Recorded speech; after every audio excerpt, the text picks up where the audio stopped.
और आज का हमारा निर्धारित विषय है युवा शक्ति के भंडार। युवा शक्ति के भंडार।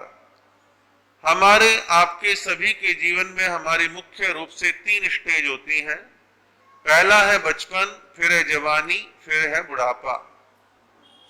तो ये बचपन, जवानी, बुढ़ापे में जब हम बहुत छोटे होते हैं तो शरीर की बहुत ज्यादा सामर्थ्यता नहीं होती। जब बहुत बूढ़े हो जाते हैं तो शरीर बहुत कमजोर हो जाता है, शरीर का उत्साह धीरे धीरे कमजोर पड़ जाता है। कुछ ही थोड़े से लोग होते हैं जिनमें मनोबल होता है तो बड़ी उम्र में भी लगातार काम करते रहते हैं, लेकिन वो अपवाद है।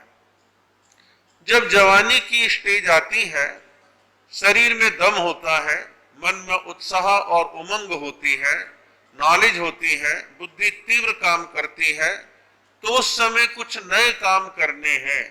जीवन में, समाज में, संघ में, राष्ट्र में कोई नवीन क्रांति करनी है तो हम युवाओं से आशा पालते हैं और ये भावना रखते कि युवा कुछ करके दिखाए, युवाओं में उत्साह है, ये कुछ करेंगे। किसी भी समाज, संस्था, संघ, संगठन, राष्ट्र में उसका जो भविष्य है वो युवा पीढ़ी में देखा जाता है। इसीलिए हम सब एक कल्पना करते हैं कि बचपन में हम बच्चों को संस्कारित कर दें, पढ़ा दें, लिखा दें, उनका बेस बना दें तो एक अच्छे आदर्श नवयुवक बनेंगे और ये हमारे देश, समाज, राष्ट्र के विकास का, भले का काम करेंगे। ऐसा हम और आप सभी, इसमें केवल जैन ही नहीं, जैनेतर सभी जाति, धर्म, वर्ग, परंपरा के लोग ऐसी परिकल्पना करते हैं और करनी भी चाहिए।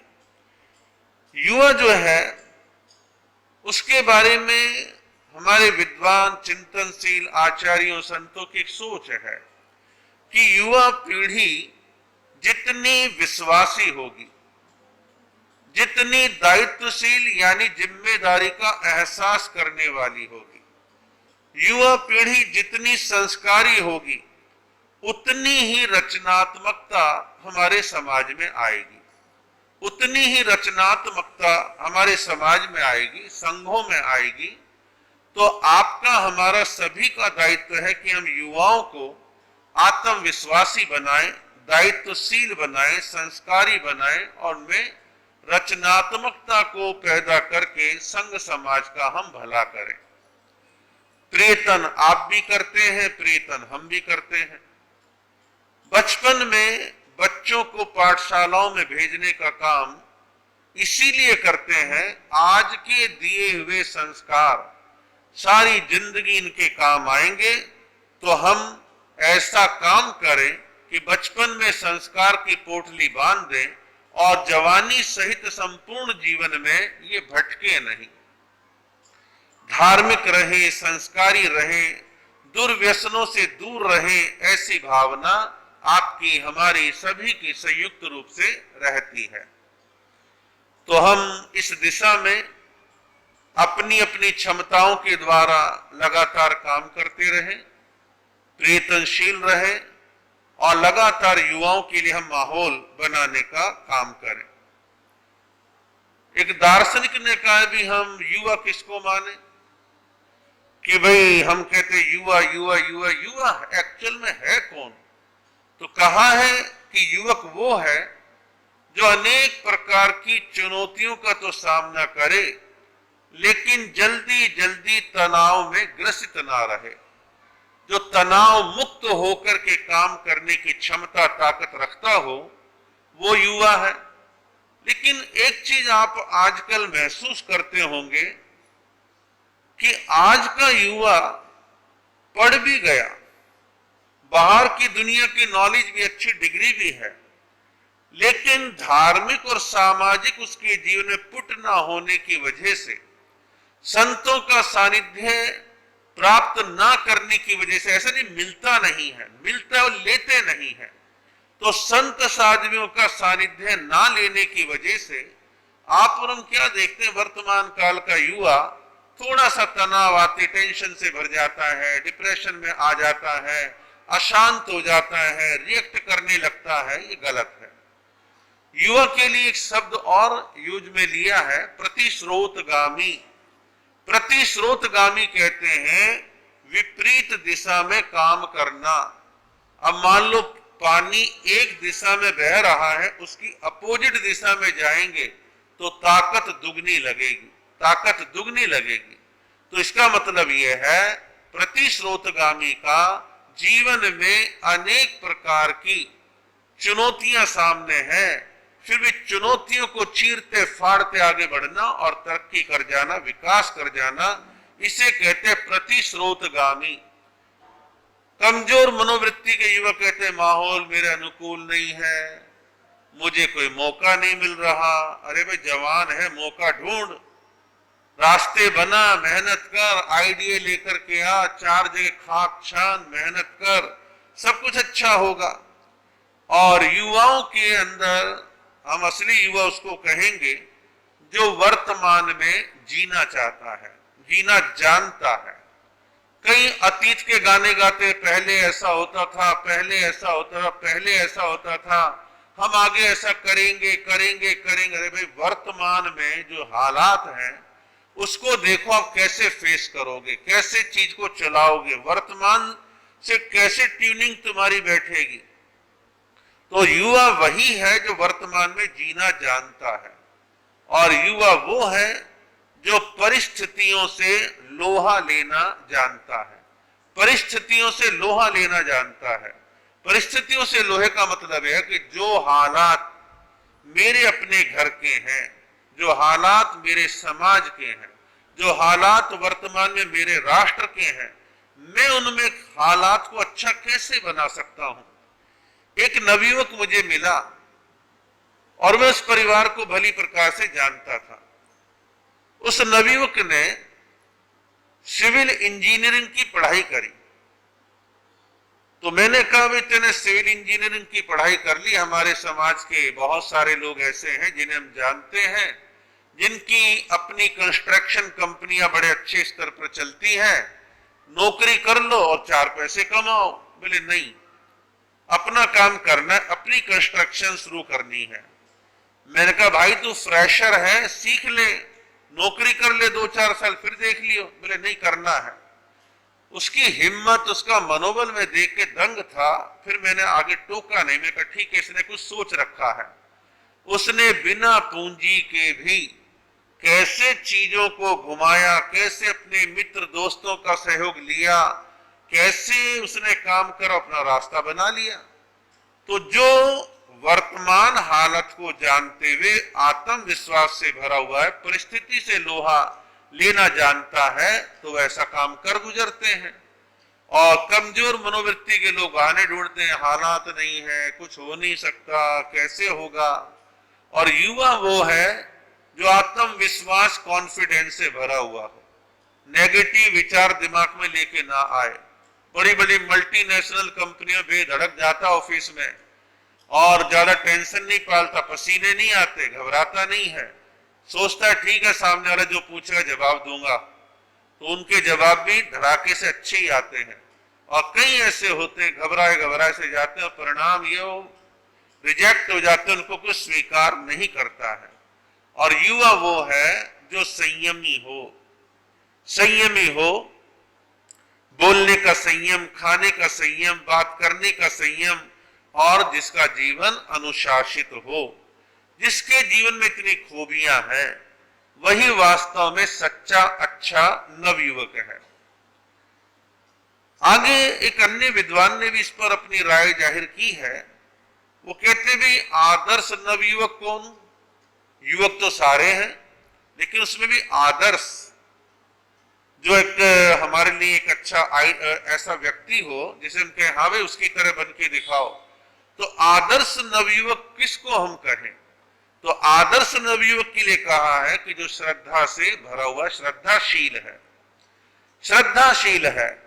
अब मान लो जवानी भी है, युवा भी है, लेकिन देवगुरु धर्म के प्रति श्रद्धा नहीं, सामाजिक वातावरण के प्रति श्रद्धा नहीं, उल्टे कुतर्क करता रहता है, बातों की कटिंग करता रहता है, लेकिन श्रद्धा वर्धा नहीं है। फिर कहा है सहनशील, सहनशील, आदर्श युवक वो है जो सहनशील हो। माता पिता ने कोई बात कह दी, गुरुजनों ने कोई बात कह दी, बड़ों ने कोई बात कह दी तो उसको बर्दाश्त कर लेना, सहन करना, लेकिन बात बात में उग्र नहीं होना, उत्तेजित नहीं होना। तीसरा कहा है विचारशील। विचारशील कहते हैं कि जिसमें चिंतन है, विचार है, अनेक तरह का सोच है, चिंतन है, उसे विचारशील कहते हैं।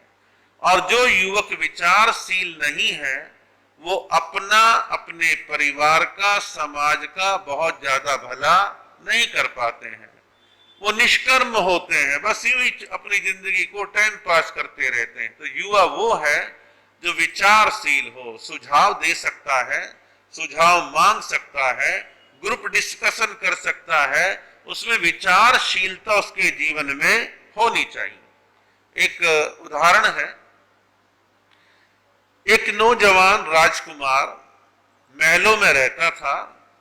बस कोई पूर्व जन्म के उसके कर्म का ऐसा उदय था कि भरी जवानी में उसके मन में आ गया कि मुझे राजमहलों में नहीं रहना, मुझे साधु बनना है, सन्यासी बनना है, वैराग्य मुझे है, मुझे राग रंग महल कपड़े लत्ते गहने मुझे कुछ पसंद नहीं है। वो साधु बन गया, दीक्षा ले ली और दीक्षा लेके गांव गांव नगर नगर नगर डगर डगर घूमता है, लोगों को उपदेश देता है, मिलता है, जुलता है।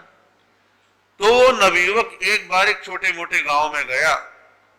अब वो गांव में प्रथम बार गए, गांव का रंग ढंग ज्यादा मालूम नहीं था, तो वह ऐसे रास्ते में थक कर के विश्राम करने का उसका मन आया कि जिस रास्ते से पनघट का कुएं पर जाके पानी लाने का रास्ता था, तो पास में एक पेड़ था, पेड़ थोड़ा गहरा सघन था। तो वो साधु, जवान साधु एक पतला सा कपड़ा बिछा के जमीन में लेट गया, लेकिन थका था, नींद आ रही है लेकिन फिर भी बेचैनी सी है। तो उसने देखा कि थोड़ा सिरहाने के नीचे कुछ लगा लूं तो आराम से विश्राम हो जाएगा। तो दाएं बाएं देखा, एक ईंट पड़ी थी, ईंट को लिया और तकिए की जगह पर, सिरहाने की जगह पर उसने ईंट लगा ली, ईंट को अपना सिरहाना बना लिया। सिरहाना बना लिया तो सिरहाना बना करके वो लेटा ही था, अभी नींद लगने ही वाली थी। इतने में 5-6 महिलाएं अपने अपने घड़े कलशे लेकर के कुएं पर, पनघट पर पानी भरने के लिए जा रही थी। तो जब ग्रुप में महिलाएं गांव में जाती थी तो स्वाभाविक बात है, या तो गीत गाते हुए या बातें करते हुए जाती थी। सब जवान थी, हम उम्र थी, बातें करते जा रही थी। उन्होंने देखा, अरे एक जवान साधु लेटा हुआ है। तो सबने सरसरी निगाह देखी, जवान साधु लेटा है तो कुछ नहीं। उनमें से 1-2 महिलाओं ने बड़े गौर से देखा, साधु तो लेटा है, साधु तो लेटा है, लेकिन देखो तकिया नहीं, सिरहाना नहीं, तो ईंटी लगा ली। तो महिला से रहा नहीं गया, ऊंची आवाज में उसको सुनाते कहने, देखो देखो साधु बन गया, तकिया नहीं, सिरहाना नहीं, तो ईंटी लगा ली, ये बिना सिरहाने की नींद नहीं आ रही है। इतना ताना सा हमारा, टोंट सी कसी और आगे चली गई। अब कुआं थोड़ी दूर था, गए, पानी वानी भरा, थोड़ी गपशप मारी, तेरी सास कैसी, तेरे घर का माहौल कैसा, गप्पे मारी, और अब पानी भर के वापसी आ रही है। तो जाते समय जब का बन गया साधु, सिरहाने के बिना नींद नहीं आती, सिरहाना नहीं मिला तो ईंट लगा ली। तो साधु ने सोचा कि शायद ये ठीक कह रही हो, तो उसने ईंट ली, साइड कर दी। अब बिना ईंट के विश्राम करने की कोशिश कर रहा है। जब महिलाएं पानी भर करके आई तो फिर देखा साधु को अब ईंट नहीं है। तो उन्हीं महिलाओं में से वही महिलाएं फिर प्रतिक्रिया देने, वाह वाह कमाल है, इतना गुस्सा भरा पड़ा है, हमने क्या कह दिया कि ईंट लगा ली, साधु हो गया, और इतना गुस्सा की ईंट हटा दी।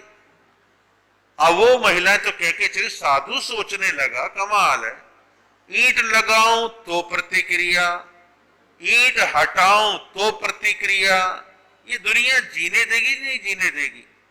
तो एक अनुभव बुजुर्ग व्यक्ति वहां कुछ समय के बाद आया, साधु के पास बैठ गया। साधु ने कहा कि आज मेरे साथ ऐसे ऐसे हुआ, ईंट लगाई तो महिला ये बोली और ईंट हटाई तो ये बोली। तो बुजुर्ग व्यक्ति ने अपने अनुभव से जवान साधु को कहा, देखो महाराज, ये दुनिया है, ये दुनिया है, अनेक तरह की प्रतिक्रियाएं चलेंगी, अनेक तरह के विचार आएंगे, अनेक लोग अनेक राय जाहिर करेंगे, लेकिन आपको अपनी प्रज्ञा, अपनी बुद्धि, अपने अध्ययन, अपने चिंतन के आधार पर अपनी संतुलित राय, अपनी संतुलित विचारधारा तुम्हारे को बनानी पड़ेगी, नहीं तो दुनिया किसी तरह जीने नहीं देगी। दुनिया तो प्रतिक्रिया करेगी, अच्छा करो तो भी, बुरा करो तो भी, दुनिया को तो बोलना है। तो विचारशील जो है, जिसका अपना एक सही चिंतन है, बैलेंस चिंतन है, तो वो लोग अपने घर, परिवार, समाज, राष्ट्र का कुछ भला कर सकते हैं। चौथा आदर्श नवयुवक वो है जो कर्मशील है।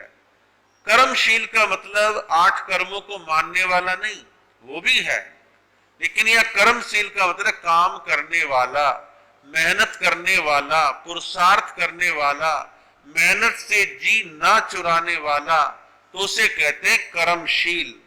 अब डिग्री लिए लिए घूमते रहो तो क्या है? अरे भाई, मेहनत आपसे नहीं होती, खेती के काम से आप जी चुराते हो, और छोटे मोटा काम करने आपको लज्जा आती है, मेहनत से आप जी चुराते हो, तो कैसे आप युवा हो? युवक वो है जो भरी जवानी में कठोर मेहनत भी करने के लिए तैयार रहे। अब देखिए, बात अलग अलग है, कोई इंजीनियरिंग करा हुआ है, कोई एमबीए करा हुआ है, कोई सॉफ्टवेयर इंजीनियर है, कोई सीए सीएस है, कोई इसने लॉ करी है, उनका प्रोफेशन दिमागी हो जाता है। लेकिन अधिकांश युवकों का जीवन तो वो है जिसे मेहनत करनी है। अब भरी जवानी में मेहनत ना करे, 10-10, 12-12 घंटे सोता रहे, तो कैसे काम चलेगा? काम तो करना पड़ेगा। एक साधक ने, एक व्यक्ति ने किसी प्रकार कोशिश करके एक यक्ष को साध लिया, तो यक्ष सद गया। यक्ष ने कहा, भाई मैं आपके वशीभूत हूं, मेरे लिए कोई काम बताओ। तो यक्ष का एक स्वभाव था, जब तक उसे काम बताओ तो ठीक, और ना बताओ तो थोड़ी तोड़ फोड़ करनी शुरू कर देता है। अब यक्ष है, उसका अपना स्वभाव है। तो जिसने यक्ष को साधा था तो थोड़ा परेशान सा हो गया। उसने किसी अनुभवी व्यक्ति से कहा, अरे भाई, मैंने यक्ष साध लिया, काम बताता हूं वहां तक तो ठीक, बाकी तोड़फोड़ बहुत करता है। तोड़फोड़ बहुत करता है तो कैसे काम चलेगा? उन्होंने कहा, एक काम कर, अपने घर आंगन में एक बड़ा सा लकड़ी, यानी जिसे हम बल्ली कहते हैं, बल्ली गाड़ दे, और जब काम ना मिले तो कहना, भैया तेरा एक ही काम है, ऊपर चढ़ उतर, ये काम कर।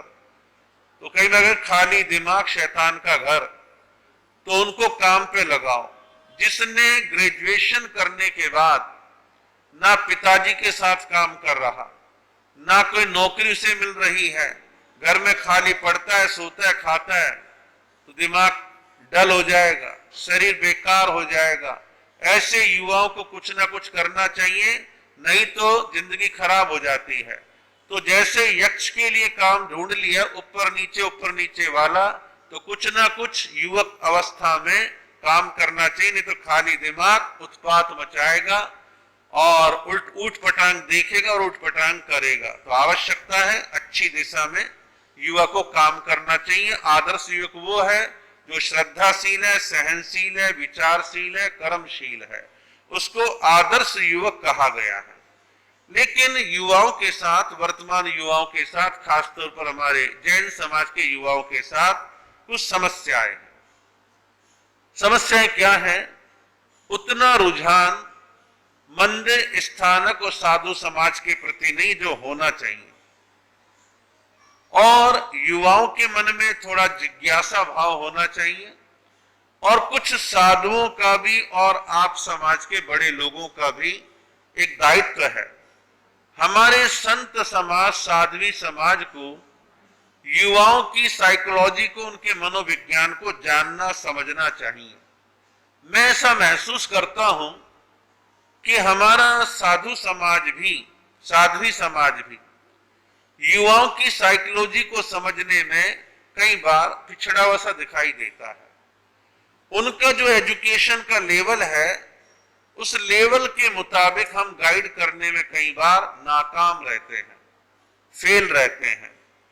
और कभी कभी तो कुछ साधु साध्वियों का व्यवहार पढ़े लिखे युवा जो प्रथम बार आया है उसके साथ ऐसा बचकाना व्यवहार रहता है, या तो उनको रिस्पॉन्स नहीं दिया, या आलतू फालतू की बातें लेके बैठ गए, या कट्टरवाद की बात करने लग गए, या दूसरों की आलोचना निंदा करने लग गए, तो बैड इंप्रेशन लेकर के वो जाते हैं और दोबारा आने का नाम नहीं लेते। हम युवाओं की साइकोलॉजी को जाने, उनके जो एक प्रश्न होते हैं उनको जाने, या युवा से कहें आपके मन में कोई भी जिज्ञासा, कोई भी प्रश्न, धार्मिक हो, सामाजिक हो, व्यवहारिक हो, आप हमसे पूछिए तो उसका मन खुलेगा। और मन खुलने के साथ उसके मन में क्या चल रहा है वो साधुओं के सामने आएगा। और साधु भी अपनी योग्यता का ऐसा विकास करें कि आप युवाओं की तरह उनके मतलब के सही, सटीक और संतुलित आप जवाब देने में समर्थ हों। और यदि ऐसा नहीं कर पाते हैं तो युवाओं को फिर जहां रास्ता मिलेगा वो जाएंगे। अब पानी है, पानी को जब रास्ता नहीं मिलता तो अपना रास्ता खुद बनाता है। पूरे देश में जहां से बाढ़ के पानी, बरसात के पानी को गुजरने का रास्ता था, उन रास्तों में लोगों ने अवैध मकान बना लिए, तो शहर में बाढ़ आ जाती है, मकानों में पानी घुस जाता है। तो बाढ़ कुछ नहीं आई। बाढ़ तो हम इसलिए कह रहे हैं कि पानी को आपने रास्ता नहीं दिया, रास्ता आपने रोक लिया। तो ऐसे हालात बन जाते हैं कि जब युवाओं को हम गाइड नहीं करेंगे, उनके मतलब का माहौल नहीं होगा, तो युवा कई चीज देखता है, साफ सफाई, वातावरण, विचारधारा कि वर्तमान में गर्मी के टेम्परेचर के मुताबिक यहाँ आने जाने का माहौल है या नहीं है, लोगों की देखने की और पूछने की प्रवृत्ति। अब मान लो आज एक युवक आया और 4 जनों ने कह दिया, अरे तुम आ गए, आज पहली बार दिखाई दे रहे हो, कमाल है। तो कहते हैं यार या तो आती टोकते हैं। आपको किसी को टोकने की जरूरत नहीं, ऐसे शब्दों का प्रयोग करें उसका उत्साह और बढ़े, उसको आने में अच्छा लगे। और कई बार युवा के मन में शुरुआत में कोई गांठ पड़ जाए तो जल्दी से खुलती नहीं है, फिर या तो वक्त लगेगा या कुछ समय के बाद कहीं कुछ सुन के पढ़ के उसके मन में फिर दोबारा से आने का भाव बनेगा, लेकिन तब तक उसका और समाज का काफी नुकसान हो चुका होता है। एक सत्य घटना मैं आपको सुनाऊं। पंजाब में एक शहर है छोटा सा जिसका नाम है जगरांव। तो वहां पर पंजाबी ओसवाल जैन और पंजाबी अग्रवाल जैन मिले जुले दोनों प्रकार के परिवार रहते हैं। तो वहां एक नवयुवक हुए हैं जिनका नाम था लाला लाजपत राय। लाला लाजपत राय तो वो जैन थे, अग्रवाल जैन थे। उस जमाने में बड़ी पढ़ाई करने के लिए, हायर एजुकेशन के लिए पंजाब के युवक लाहौर जाते थे। तो लाहौर जो वर्तमान में पाकिस्तान में है, वो जमाने की बिल्डिंग है। आज भी लाहौर की आप कोई वीडियो देखें तो आपको लगता है यार शहर में अंग्रेजों के जमाने बहुत अच्छी अच्छी चीजें बनी हुई थी, और आजकल नहीं तो सब जगह बनी रही, कहीं कम कहीं ज्यादा। तो लाहौर एक आधुनिक शहर था। तो लाला लाजपत राय उस वहां जाकर के जो है एक हॉस्टल में रह करके पढ़ाई कर रहे थे। तो बीच बीच में जब छुट्टियां पड़ती थी तो अपने घर जगरांव में आते थे। उस जमाने का वातावरण ऐसा था, आजादी के पहले का, बड़ा धार्मिक, बड़ा सुंदर वातावरण था घरों का। तो लाजपत राय अपने घर आए, अन्य भाई बहन और भी थे, घर परिवार बड़ा था। तो माता पिता ने कहा भी देखो तुम्हारी छुट्टियां हैं और स्थानक में महाराज विराजमान है, और जब तक दर्शन करके मंगल पाठ सुन के नहीं आओगे तो नाश्ता नहीं मिलेगा, जाओ। सारे बच्चे उस अनुशासन को मान के सुबह सुबह जल्दी उठ करके महाराज के दर्शन करने के लिए चले गए। तो महाराज ने सारे बच्चों से पूछा, बच्चों तुमने हरि का, जिमीकंद का, फला का, ढिकड़े का त्याग करा? तो बच्चे किसी ने कहा हाँ, किसी ने कहा ना, किसी ने कहा ऐसे, किसी ने कहा वैसे। तो जब लाला लाजपत राय कुछ नहीं बोले तो उनकी तरफ देख के कहा, क्या बात है, तूने कोई जिमीकंद वगैरह का त्याग नहीं करा? बोले महाराज मैंने नहीं करा, मैं हॉस्टल में रहता हूं, मेरे बस के भी त्याग व्याग ऐसा करना नहीं है। बोले तुम्हें करना चाहिए, तुम नास्तिक हो, ऐसा वैसा। बोले महाराज त्याग कराना तो एक करा दो, आज के बाद आपके पास आऊं नहीं, स्थानक में आऊं नहीं। वो रिएक्शन था, ये हंसने की बात नहीं, समझने की बात ज्यादा है। रिएक्शन था। परिणाम ये निकला, उस ग्रंथी को बांध के घर आ गए। घर आके उन्हें ज्यादा कुछ तो नहीं कहा, लेकिन स्थानक और साधु संत का आना जाना बंद कर दिया। इधर देश में आजादी का आंदोलन अपना सही स्वरूप ले रहा था। अब लाजपत राय की मेंटलिटी को पढ़ना कोई आसान काम था। क्रांतिकारी थे, गांधी जी की विचारधारा से प्रभावित थे, अंग्रेजों के खिलाफ एक दिमाग में संस्कार काम कर रहे थे, देश को आजाद करवाना है, आदि आदि। तो वो आर्य समाज से जुड़ गए, जैन समाज को छोड़ के आर्य समाज से जुड़ गए और जिंदगी भर वो आर्य समाज से जुड़े रहे। ये क्षति, ये नुकसान क्यों हुआ? एक संत के अड़ियलपन की वजह से, एक संत के दुराग्रह की वजह से। अरे त्याग करवाओ, मना नहीं है, पहले सामने वाले की मानसिकता को तो पढ़ लो, उसके सोच का स्तर कैसा है। उसका सोच का स्तर तो यूं है, अब जवान नवयुवक के स्तर कई प्रकार के होते हैं, यहाँ की सोच वाला भी है, यहाँ की सोच वाला भी, यहाँ की सोच वाला बिल्कुल डल वाला भी है। तो जिसका जैसा मेंटल स्तर हो उसको वैसे गाइड करने की आर्ट, कला साधु समाज को होनी चाहिए, और नहीं है तो फिर प्रतिक्रिया और नुकसान झेलने के लिए आपको हमारे को तैयार रहना चाहिए। एक बात और है, हमारी आपकी युवाओं की सबकी मिली जुली है, वो है पीढ़ियों में भेद। पीढ़ियों में भेद, जिसे हम चलती भाषा, अंग्रेजी भाषा के जनरेशन गैप। जनरेशन गैप, आप एक घर में 3 पीढ़ियों को देखो, दादा, उनका बेटा यानी नवयुवक का पापा और वो नवयुवक, तो 3 पीढ़ियां हैं, दादा, पापा और स्वयं नवयुवक। अब 3 पीढ़ियों को एक जैसा क्या मान लें? क्या उनके विचारों में अंतर नहीं होगा? क्या उनमें वैचारिक मतभेद नहीं होंगे? क्या उनकी सोच एक जैसी होगी? नहीं होगी।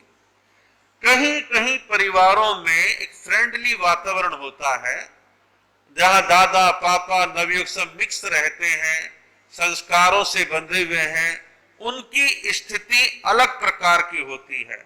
लेकिन जनरेशन गैप का टकराव ज्यादातर देखने में आता है। 3 पीढ़ी छोड़ दो, पिता और पुत्र के विचारों में टकराव होता है। पिता कहता है भाई 100 साल से हमारी फर्म में ये रुई के भरी गद्दियां लगी हुई हैं, मसनद लगी हुई है, वहां बैठ के हम तो अपना सारा व्यापार करते हैं। वो कहता नहीं, मुझे तो ऑफिस चाहिए, एसी लगा हो, टेबल कुर्सी लगी हो, पर्दे डले हो, मैं तो वहां बैठ के काम करूंगा। वो कहते हैं हमने तो सारे शहर का काम 2 व्हीलर से कर लिया, मुझे 4 व्हीलर चाहिए। तो एक विचारों में अंतर आता ही आता है, लेकिन समझदारी किसमें है?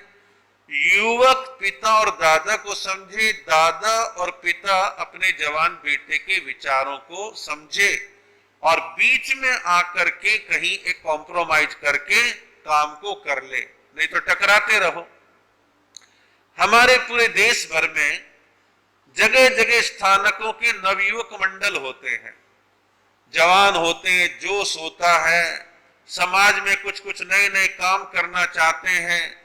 वहीं पर 60, 65, 70, 75, 80 साल की उम्र के अध्यक्ष, मंत्री, कार्यकारिणी भी होती है। फिर उनको रहता है यार ये युवा हैं, बहुत फास्ट चलेंगे, हमें कौन पूछेगा। और इधर युवा कहते हैं कि हम कुछ करना चाहते हैं, बड़े लोग टांग अड़ा देते हैं कि नहीं भाई हमारे संघ के मुताबिक चलना पड़ेगा, हमसे पूछे बिना ये काम नहीं करना, वो नहीं करना।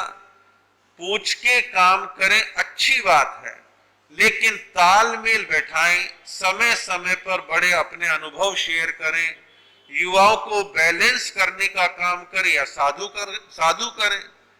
अब हमारे यहाँ पर युवक सम्मेलन अक्सर होते नहीं, और होते तो दूसरे प्रकार के होते हैं। विवेकानंद ने ये कहा, फला लेव टॉलस्टॉय ने ये कहा, वो कहा। अरे इनको ट्रेनिंग दो, पिन पॉइंट बात करो और ये कहो ये आपकी लक्ष्मण रेखा है, इस लक्ष्मण रेखा को लांघना नहीं, संवाद बनाना है, बड़ों से परमिशन लेनी है, और कुछ करना चाहते उसका लॉजिक बड़ों को समझाओ, तब जाकर के बड़े संघों की ट्यूनिंग बैठेगी। इस मामले में तेरापंथी भले, उनके यहाँ उनके आचार्य हर साल युवाओं का मार्गदर्शन करते हैं, युवा मार्गदर्शन लेने जाते हैं। यहाँ अलबत्ता तो साधुओं को पता नहीं, 2-4-10 टोलों को पता भी है, उनकी अप्रोच थोड़ी सी रहती है और युवा हमारे भटके भटके से रहते हैं। ये मेरी पीड़ा है तो मैं प्रकट करता हूं, लेकिन इस पीड़ा को पीड़ा ही रह जाएगी ऐसा लगता है। कहीं को सकारात्मक रिस्पॉन्स हमारे समाज में नहीं मिलता। एक उदाहरण देता हूं। एक नौजवान नवयुवक था और उसके पिता थे, बहुत संपन्न थे, बड़े पुराने सेठ थे। और वो जो सेठ जी थे उनकी एक पुरानी हवेली थी और हवेली बड़ी सुंदर नक्काशीदार थी। उसके बाहर खूब लंबा चौड़ा एक बगीचा था, लंबा चौड़ा बगीचा था, माली लगे हुए थे, काम करते थे। तो एक बार वो नवयुवक बगीचे में घूमने गया। गर्मी के दिन थे, उसने पांव में जूता चप्पल कुछ नहीं डाला और नंगे पांव घूम रहा था। अब घूमते घूमते एक लंबी सी सूल, बड़ा कांटा उसके पांव में चला गया। सूल पांव में गई, पांव से खून झरने लगा। सूल को निकाला, किसी तरह मरहम पट्टी करके कंट्रोल किया, लेकिन युवक के मन में सारा दिन सूल चुभना, खून निकलना, ये घूमता रहा। उसने माली को बुलाया, माली को कहा ये बगीचे कबाड़ खाना है, मेरे पांव में सूल घुस गई और पांव लहू लुहान हो गया, ये बगीचे क्या है, कबाड़ा है। उद्यान तो अलग ही प्रकार के होते हैं। तो उसने गुस्से में आकर के, जवान था ना, जोश था, गुस्सा था, गुस्से में आकर के कहा माली से कि माली सुनो, बात ऐसी है, इस बगीचे को उजाड़ दो, सारा काट के अलग कर दो, नए सिरे से लॉन लगाओ, पेड़ पौधे लगाओ, फूल पौधे लगाओ, नए सिरे से काम करो। माली तो सुन करके बड़ा दंग रह गया, कैसे उजाड़ दूं, ऐसा कैसे हो सकता है। तो माली ने बड़े सेठ जी को कहा कि आपके सुपुत्र आए थे, पांव में कांटा लग गया, सूल चुभ गई, खून निकल गया, बड़े गुस्से में थे और वो कह रहे थे कि उद्यान को उजाड़ दो, ऐसा कर दो, नए सिरे से लगाओ। अब सेठ जी पुरानी विचारधारा के थे, वो कहने लगे बात सुन भाई माली, ये मेरे बाप दादाओं का लगाया हुआ उद्यान है, उनके जमाने का है, कोई छेड़छाड़ करने की जरूरत नहीं। लड़के को घूमना था, पांव में चप्पल डालता, देख के चलता, ऐसी जगह क्यों गया जिसमें कांटा लगे।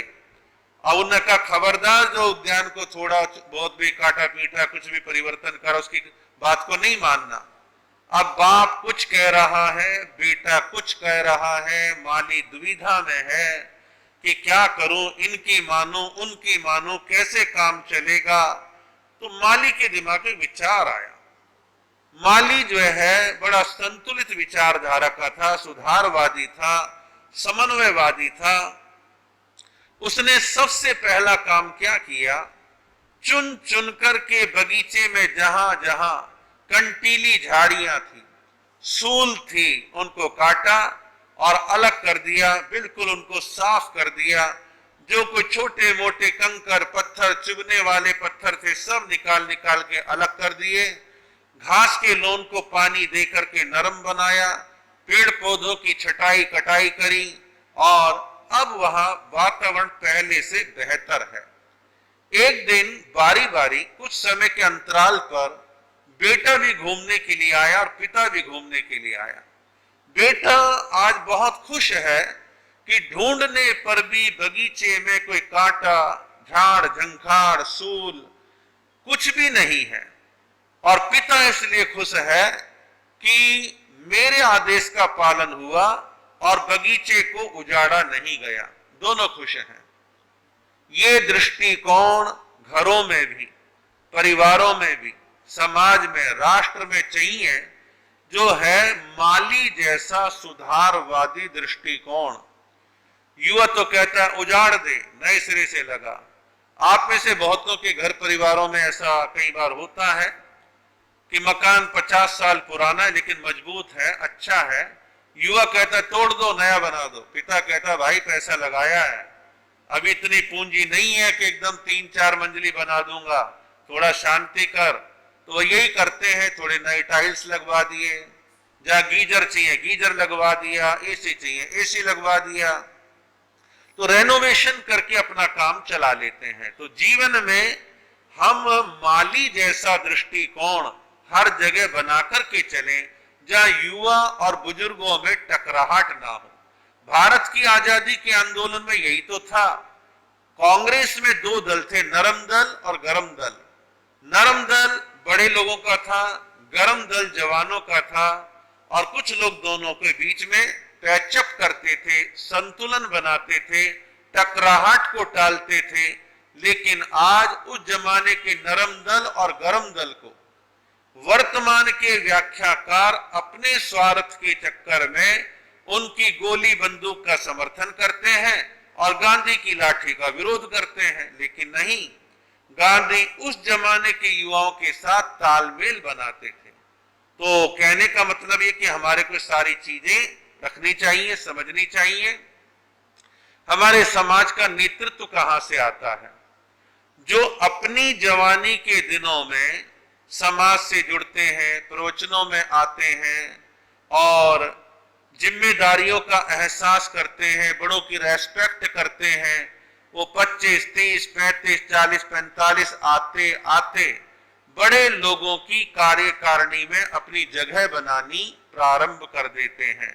हालांकि मैं अभी इतना समय नहीं है, कम से कम 8-10 नाम तो मैं अपने समाज के ऐसे गिना दूं जो अपनी जवानी के दिनों में संघ समाजों से जुड़े और टॉप के पदों पर पहुंचे, बड़े बड़े आचार्यों से जिनके लिंक बने, जिनको जैन धर्म की बड़ी अच्छी नॉलेज रही, जिन लोगों ने अपनी जिंदगी में जैन शासन की प्रभावना के बड़े काम कर डाले। तो ऐसे युवाओं के लिए हमारे को थोड़ा सा पेशेंस रखते हुए काम करना है। लेकिन कार्यकर्ता जो हमारे नवयुवक हैं, उनके लिए मैं कुछ बातें कहूंगा। हमारे समाज के जो धार्मिक समाज के कार्यकर्ता हैं, उनमें संयम का होना आवश्यक है। संयम यानी बर्दाश्त करने का मादा, सबके साथ तालमेल बैठाने का मादा। और युवाओं के लिए मैं चाहूंगा कि जवानी में तड़क भड़क की जिंदगी ना जीते हुए एक सादगी का जीवन, सोबर जीवन जीने की आदत डालें। मैं चाहूंगा कि हमारे युवक श्रम निष्ठा, मेहनत करने से पीछे ना रहें। मैं चाहूंगा कि हमारे युवक सौहार्द बनाएं, विवादों में ना पड़े। मैं चाहूंगा कि हमारे युवक सेवा भावी बने, किसी प्रकार के विपरीत वातावरण में ना पड़े। और हम संतों का और आप बड़े श्रावक लोगों का, श्राविकाओं का कर्तव्य है कि हम प्यार देकर के नए कार्यकर्ताओं को घड़ना सीखें। हम घड़ेंगे, संस्कारित करेंगे, प्रेम देंगे, वो हमारे भविष्य का नेतृत्व है। तो ऐसे युवाओं को साधने का काम हम सबको मिलकर करना चाहिए। युवा ने मान लो कोई व्यवहार ऐसा किया तो हम तीखी प्रतिक्रिया ना करें, तीखी प्रतिक्रिया ना करें, प्यार से बैठा के उनके मन की बात को सुने और उनको समझाने का प्रयास करें।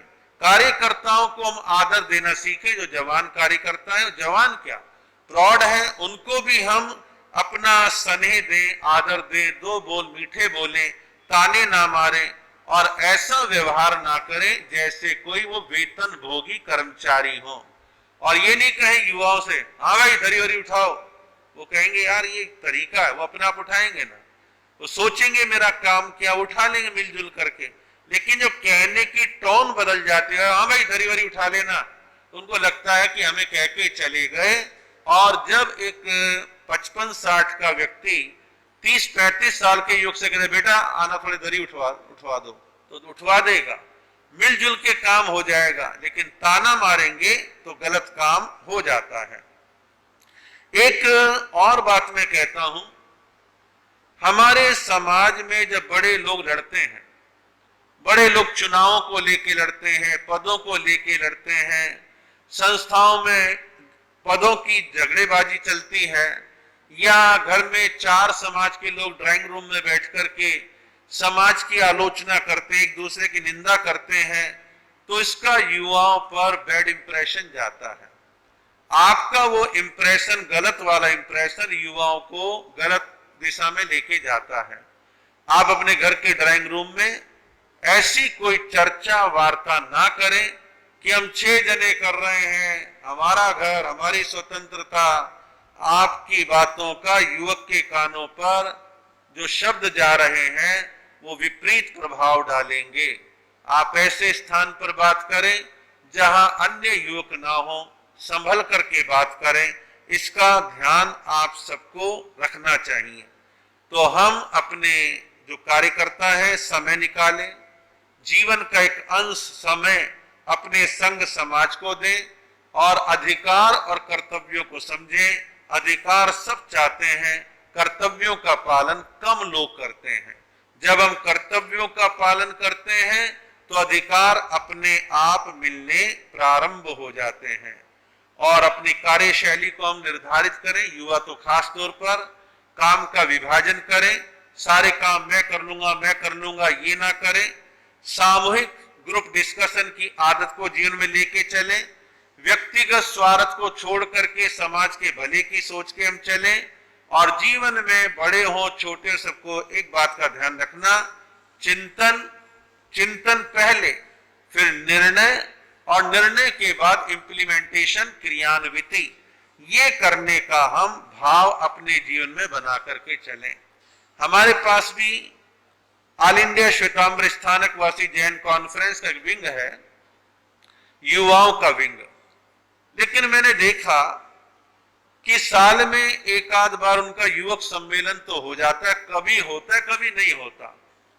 हमारे तेरापंथ समाज में तो निश्चित है हर चातुर्मास में होगा और आचार्य के सानिध्य में होगा। और आचार्य सहित अनेक प्रबुद्ध संत साधु भी उनका मार्गदर्शन करते हैं। लेकिन हमारे यहाँ पर ऐसा नहीं है। और अपने युवक सम्मेलन का कचरा हमारे युवक अपने आप ही कर लेते हैं। 2 MP MLA बुलाएंगे, मिनिस्टर बुलाएंगे, वो फॉर्मेलिटियों में, स्वागत अभिनंदन में गया समय। भाई फ्लाइट से आए, ट्रेन से आए, समय निकाला, बापू से आज्ञा मांगी, 3 दिन की छुट्टी दे दो, मुझे युवक सम्मेलन में जाना है। वो कहते जा भाई, पैसा भी लगा, समय भी लगा, परिणाम 0। तो थोड़ा सा जहां इतना श्रम करते हैं उसका सही मार्गदर्शन लेना चाहिए। वर्कशॉप जो होती है, भाषण नहीं होते, वह ट्रेनिंग होती है। एक एक पॉइंट को खोल के समझाया जाता है कि तुम्हारे क्या क्या जिम्मेदारियां हैं। श्रमण संघ को अच्छा संघ बनाने में युवाओं की भूमिका बहुत हो सकती है, बशर्ते श्रमण संघ के बड़े साधु वर्ग इसको समझें और आपस में डिस्कशन करके उनकी गाइडलाइन तैयार करें, उनको प्रभावित करें, साधें, सम्मान दें, तब जाकर के इसका उपयोग होगा। और जो भी युवा, यहाँ तो युवा है ही नहीं, गिनती के होंगे, लेकिन YouTube पे पड़ा रहेगा, कभी कोई सुनेगा तो अच्छी बात है। और अभी YouTube पे डायरेक्ट जा रहा है, हो सकता है कुछ शहरों में सुन रहे हों। तो हमारे जो युवा हैं वो एक गांठ बांध लें कि मैं समाज में ढंग से काम तब कर पाऊंगा जब मुझे न्यूनतम तत्वबोध यानी स्वाध्याय होगा। समाज का भला करना चाहता है, समाज की पार्टी आती नहीं, 25 बोल भक्तांबर का बोध नहीं, साधुओं से जुड़ा हुआ नहीं, तो ऐसा नवयुग बहुत ज्यादा काम नहीं कर पाएगा।